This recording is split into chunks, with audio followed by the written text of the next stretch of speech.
Welcome back to the Eldritch Hearth. It is Fun Friday.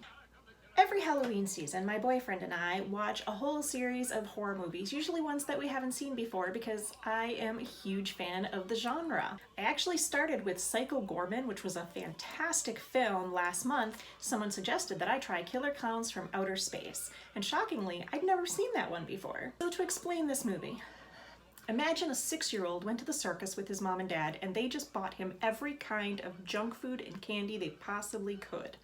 At the end of the day, they bought him a balloon to take home with him, but a clown came up and kind of frightened him and he lost the balloon and it flew into the sky. He cried so hard that he threw up, then he got into the car and passed out and slept all the way home.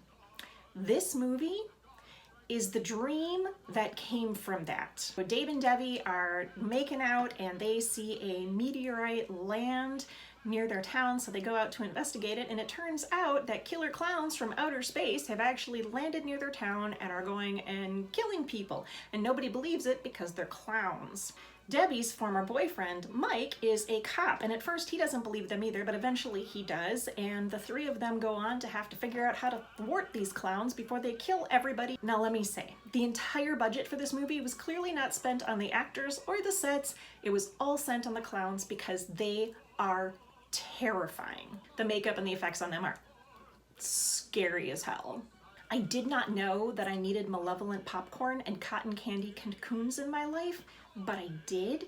And when I was Googling images to post for this video, I found that there's an actual Christmas ornament that you can buy with a cotton candy cocoon, and I feel like I have to get it now. The balloon dog was probably my favorite bit in the entire movie. This whole thing was just, it was hilarious, over the top, with moments of gore.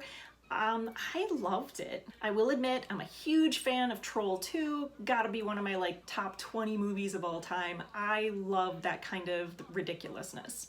If you're looking for a funny, scary movie that actually has some moments that will genuinely stick with you, like the shadow puppets on the wall that were creepy, I definitely recommend checking this one out. And also, while the movie starts out with the love triangle between Dave, Debbie, and Mike, I feel like based on this picture and this GIF, they are definitely all three of them together in a relationship by the end of the movie. After watching that ridiculousness, we decided we should just dive right into Attack of the Killer Tomatoes, about which I knew nothing except the amazing theme song.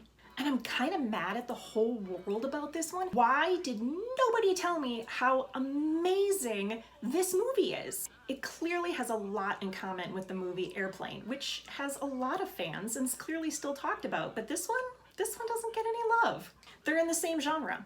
Airplane was parodying all of the disaster movies of the day, and this movie is parodying the horror movies of the day. It was perfect.